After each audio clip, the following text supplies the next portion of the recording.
Imagine you wake up tomorrow and your money is worth less than it was yesterday. Not because you bought something, not because you invested badly, just because the number changed. That's what a currency spiral feels like. And right now, Iran is living through a version of that story, where the rial keeps sliding, prices keep jumping, and people are stuck trying to protect their lives in real time. Let's dive right in, because if you understand one idea from this video, it's this. A currency isn't just paper, it's trust. And when trust breaks, the economy starts acting weird. Now, here's the number everyone is watching. Recent reporting says the US dollar on the unofficial market has been quoted around 1.47 million rials.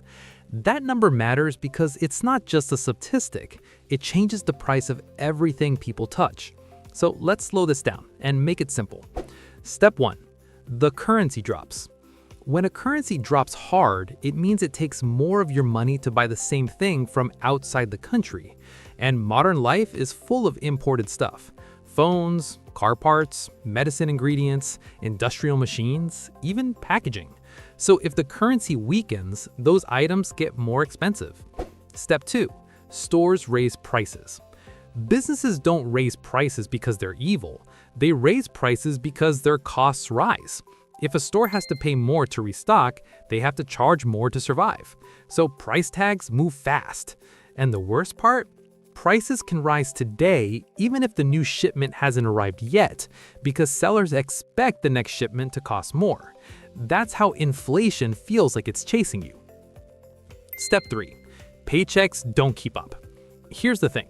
Prices can update instantly, but wages move slowly.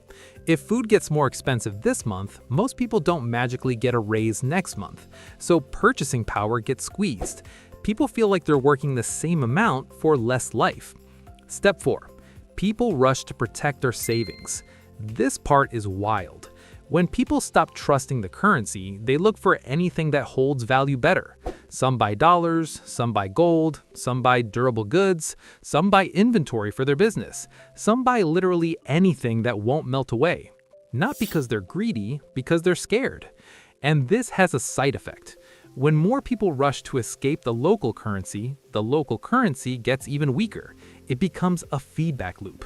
Fear pushes people to protect themselves, protection weakens the currency, a weaker currency creates more fear, and the cycle repeats. Step 5. The economy splits into two worlds. This is where it gets confusing.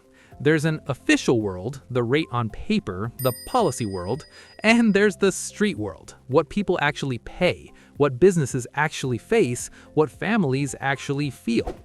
That gap is where chaos grows, because it creates confusion, it creates loopholes, and it turns daily life into a guessing game. Now, if this was only about currency, it would already be heavy. But right now, it's also about what happens socially when daily life gets squeezed too hard. You'll see reports of shops closing, you'll see commercial areas becoming pressure points, you'll see people saying, "We can't survive like this." Because when the cost of living rises faster than people can adapt, the pressure doesn't stay quiet, it shows up. And then something else happened that poured fuel on uncertainty: the internet blackout. I'm going to keep this focus on economics, not politics. But from an economic angle, cutting communication does something powerful. It breaks the flow of information. And in markets, when information disappears, rumors take over. If people can't verify what's happening, they assume the worst. If businesses can't communicate, trade slows down. Payments get harder. Supply chains get messier. Trust drops again. So even if a shutdown is meant to control something, it can also create real economic damage by freezing normal life. Now, let's talk about inflation, because this is the part that hits hardest. Inflation isn't just prices rising. Inflation is uncertainty. It makes planning impossible. If you don't know what food will cost next month, you can't budget.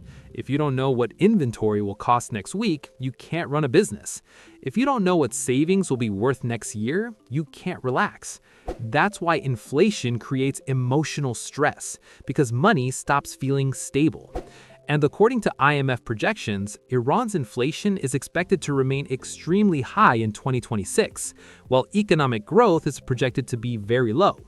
Translation: even if things don't collapse, life can still feel tight because prices keep rising faster than normal and growth isn't strong enough to offset it. So what's the real story here? It's not just one bad week. It's a trust problem that turns into a math problem, and the math problem turns into a life problem. Here's an analogy. Imagine you're playing a video game where your coins lose value every hour. At first, you try to ignore it.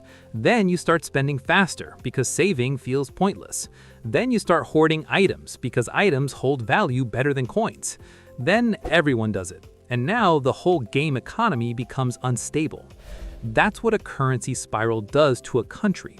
It changes behavior, and behavior changes outcomes. Now, let's be clear. Economies can stabilize. Currencies can stop falling, inflation can slow down, confidence can rebuild. But it usually requires one thing first. People need a reason to believe the currency will hold value tomorrow. Because without that, no policy speech matters, no promise matters, only outcomes matter. Now, here's the part most people don't realize. A currency crisis is not just financial, it's psychological. If citizens expect their money to lose value, they behave in a way that makes it lose value faster. If businesses expect costs to rise, they raise prices earlier. If people expect shortages, they buy more now. If investors expect instability, they exit. So expectations become reality. So if you're watching this and thinking, okay, but why is this trending all over social media? Because this kind of story is extremely visual. A currency crash creates moments people can see: the exchange rate boards, the price tags, the closed shops, the screenshots, the no internet moments.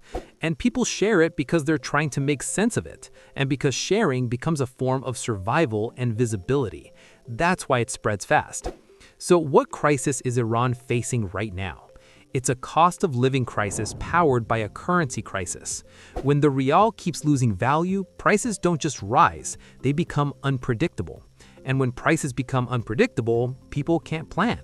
Families can't budget, small businesses can't restock confidently, and saving stops feeling safe. That's why this moment feels so intense, because it's not just inflation, it's the feeling that the ground under your money is moving. And you can see it in the things people are reacting to: the exchange rate jumping, shops struggling, and communication disruptions making everything feel even more uncertain.